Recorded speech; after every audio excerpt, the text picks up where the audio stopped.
Convidamos o senhor Alexandre Alonso, da Embrapa, para a sua apresentação no painel Tipos de Biomassa para Geração de Energia. Olá, bom dia a todos. Eu sou Alexandre Alonso, chefe-geral aqui da Embrapa Agroenergia. É um prazer estar com vocês nesse Congresso Internacional de Biomassa. Eu tive a satisfação de estar com vocês nos últimos anos, então é bastante interessante poder estar aqui. Como eu disse, eu sou o chefe-geral da Embrapa Agroenergia, uma das 43 instituições de pesquisa aqui, das unidades de pesquisa da Embrapa. E a gente tem uma agenda totalmente dedicada à parte de agroenergia, bioenergia, biocombustíveis, bioprodutos. Então, vou procurar passar um pouquinho aqui dessa experiência que a gente teve, que a gente está tendo para vocês, tá bom? Eu preparei um material aqui, na verdade, com pesquisas com cana-de-açúcar e também oportunidades de co-desenvolvimento tecnológico. Por que isso? A gente tem uma série de ações com cana-de-açúcar aqui na unidade, eu vou procurar demonstrar para vocês, e a gente tem oportunidades também de fazer novas pesquisas, novos desenvolvimentos tecnológicos, então acho interessante estar colocando num evento tão relevante, tão importante como esse, como que a gente pode cooperar, como que a gente pode fazer novas pesquisas conjuntamente. Então, só para começar, eu queria passar brevemente sobre a Embrapa Agroenergia. Nós somos uma das 43 unidades de pesquisa aqui da Embrapa. A gente está localizado em Brasília e a gente tem uma agenda totalmente dedicada à parte de bioprodutos, bioenergia. A nossa visão é sermos referência nacional e internacional na geração de soluções tecnológicas inovadoras para a conversão de matérias-primas renováveis em alternativas sustentáveis de bioprodutos e bioenergia. Então, esse é o nosso negócio, isso é aquilo que a gente faz. A gente atua dentro desse contexto da chamada bioeconomia, né? Como que a gente pode promover uma transição sustentável para uma economia de baixo carbono, uma transição energética para fontes renováveis ao invés de fontes não renováveis. Então, a gente realmente acredita que o futuro é bio, a gente acredita que com a tecnologia adequada, com as políticas adequadas, a gente consegue fazer uma transição para essa economia de baixo carbono e passar a utilizar uma economia de origem biológica, ou seja, se produzir a partir da biodiversidade, a partir da biomassa nacional, uma série de bioprodutos, né, e novas soluções, incluindo aqui biocombustíveis, bioenergia e outras formas de geração de energia. A gente atua em 4 grandes eixos estratégicos, né? Um primeiro deles é desenvolvendo, adaptando, melhorando biomassas para fins industriais. Então, a geração de bioenergia é uma dessas finalidades industriais. Então, eu vou mostrar, principalmente hoje aqui para vocês, um pouquinho desse trabalho que a gente está fazendo nesse eixo estratégico de biomassas. A gente tem também uma ação em biotecnologia industrial, ou seja, aplicação de processos microbianos, enzimáticos, processos biotecnológicos para processamento dessa biomassa. Temos também uma linha em química de renováveis, portanto, processos termoquímicos, físicos para a obtenção desses bioprodutos e também da parte de materiais renováveis, polímeros e etc. Nosso negócio, como eu disse, é desenvolver soluções tecnológicas inovadoras para a conversão eficiente e sustentável de biomassa em biocombustíveis, bioprodutos, materiais de origem renovável. Esse é só um diagrama que mostra basicamente o estágio de desenvolvimento da tecnologia, né? Essa é uma escala que foi inicialmente introduzida pela NASA e adotada aqui pela Embrapa, e ela tem um nível que vai de 1 a 9, basicamente desde a concepção da solução tecnológica até 9 a aplicação dessa tecnologia no mercado. A gente atua no desenvolvimento dessa tecnologia até conseguimos testar protótipos dessa tecnologia em ambientes relevantes operacionais. Daqui em diante, a gente normalmente interage, negocia essas tecnologias, transfere essas tecnologias para o setor produtivo, para que as tecnologias possam gerar produtos e serem introduzidas no mercado. Nossa orientação estratégica pela inovação aberta, então esse é um ponto que eu gostaria de ressaltar aqui nessa apresentação, é que a gente está aberto a desenvolver essas soluções tecnológicas com parceiro, com empresas do segmento produtivo, com produtores, cooperativas, associações, enfim, então a gente busca estender essa cauda aqui do setor produtivo para desde o momento da concepção da solução tecnológica, e a gente entende que esse é um modelo adequado, porque a gente consegue endereçar problemas que são dores do segmento produtivo, que vão promover impactos, sejam eles econômicos, ambientais ou sociais. Então, essa é a nossa orientação. A gente já tem uma ampla experiência em projetos de inovação com empresas do segmento produtivo, dezenas de projetos contratados, um volume de recursos bastante grande empregado para esse desenvolvimento das soluções tecnológicas. Bom, eu quero agora rapidamente passar para as pesquisas que a gente tem feito com cana-de-açúcar. Eu acho que num evento como esse, que a gente vai estar abordando a questão de bioenergia e cana, é interessante a gente passar o que a Embrapa Agroenergia especificamente está fazendo. O primeiro ponto que eu gostaria de ressaltar é que a gente coordena hoje uma ampla rede de pesquisa com 22 instituições, chamada de Rede Pluricana.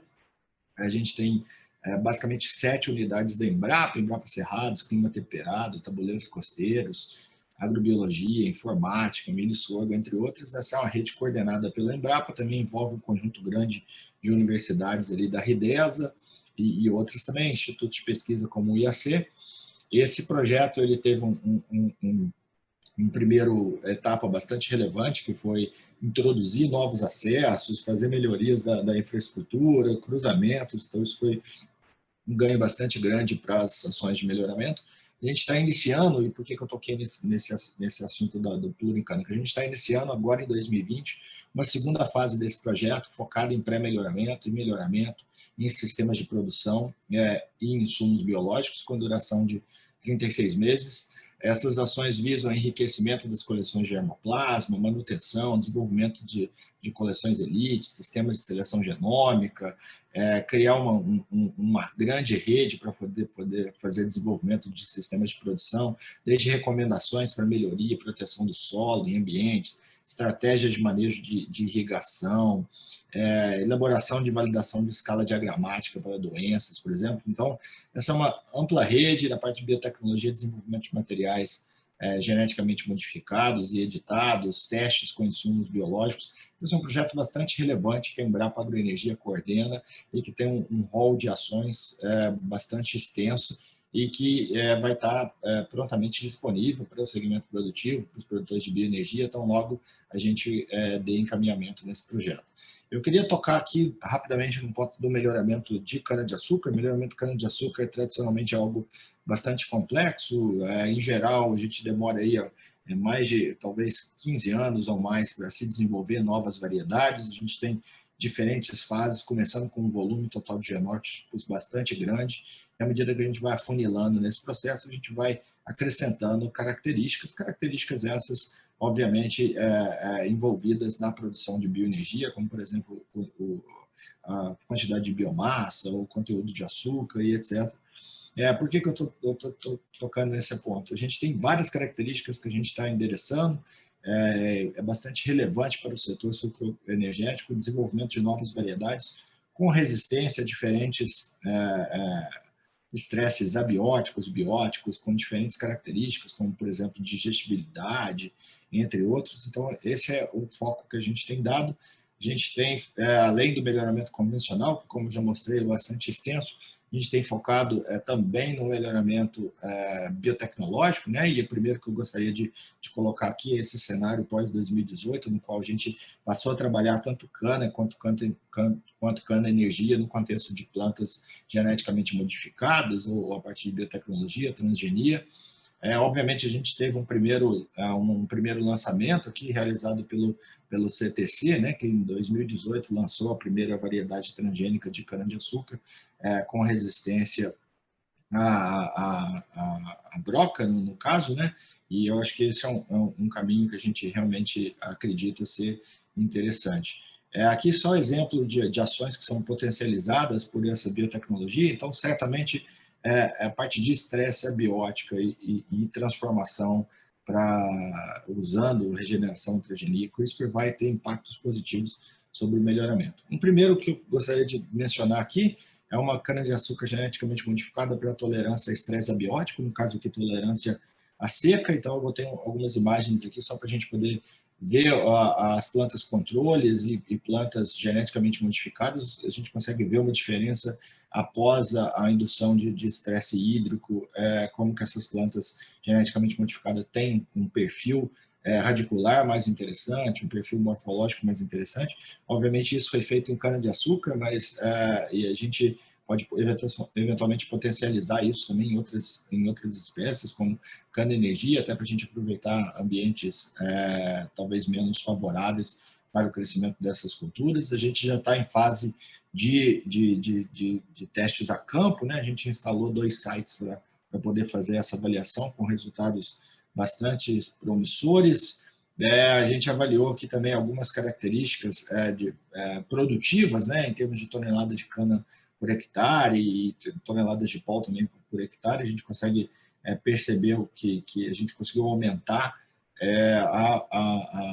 essas características produtivas nessas variedades geneticamente modificadas, o que é bastante interessante, porque a planta não somente ela é resiliente para um ambiente de estresse, mas como ela também consegue produzir adequadamente, não somente sobreviver. E a gente já instalou, na verdade, novos ensaios, um deles aqui em Brasília, né, com material na fazenda Sucupira aqui da Embrapa.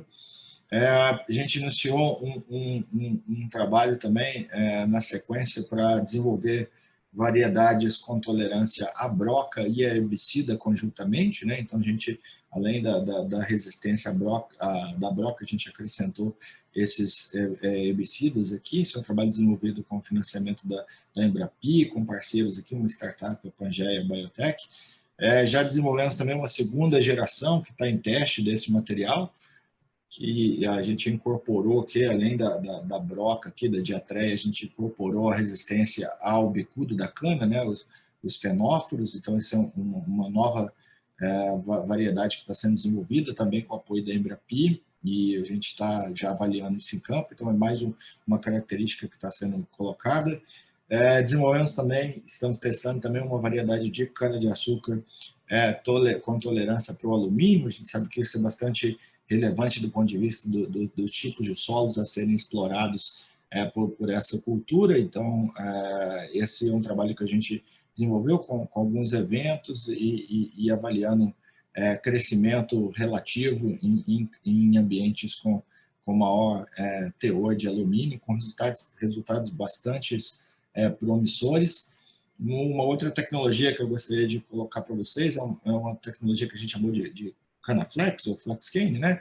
Basicamente o que a gente buscou fazer foi uma alteração na parede celular dessas plantas, buscando torná-las mais facilmente processáveis, tanto para a produção de etanol de segunda geração, alimentação animal, né, por silagem e obtenção de compostos químicos. Isso é muito interessante porque a parede celular da planta é composto basicamente de hemicelulose, celulose e lignina. E esse gráfico aqui, obviamente, eu não espero que vocês possam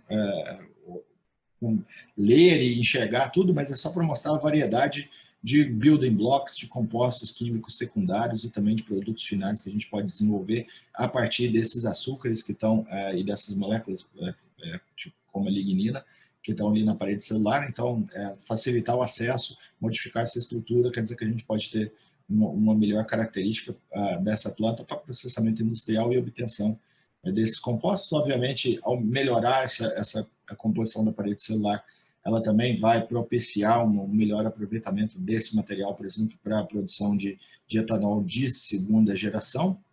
E isso, obviamente, também pode ser prontamente aplicável, como, por exemplo, para materiais com maior teor de biomassa, como cana-energia também, utilizado para a produção de etanol de segunda geração, né, por acumular maior teor de fibras, né, de biomassa, ao invés de açúcar. Então, isso é bastante interessante. A gente atacou isso fazendo uma modificação de um componente-chave da recalcitrância da parede celular ou do material lignocelulósico para hidrólise, que é o ácido ferúlico, que faz uma ligação ali das moléculas na parede celular. A gente modificou essa ligação e o que, na verdade, a gente teve foi uma alteração dessa parede celular e, consequentemente, uma maior conversão de biomassa celulósica em glicose, sem alterar, na verdade, os percentuais ou a composição em termos de celulose, hemicelulose e lignina. Então, com isso, a gente consegue aumentar a disponibilidade de açúcar, uma vez que esse material é introduzido ou passa por esse processo de pré-tratamento e depois de hidrólise.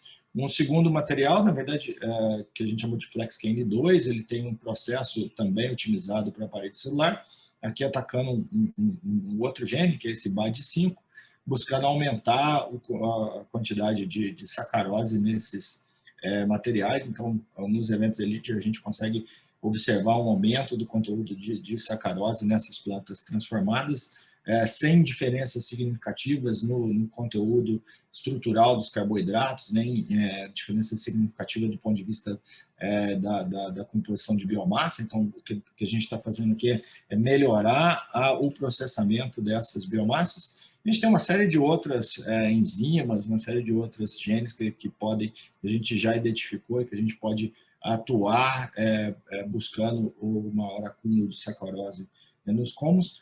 Um ponto que eu queria trazer para você aqui hoje é que também é possível hoje no Brasil se trabalhar com edição genômica, né? A resolução normativa 16 da CTNB, do Comitê Técnico Nacional de Biotecnologia, colocou que um processo geral de ser avaliado caso a caso o produto derivado dessas novas tecnologias de melhoramento, né?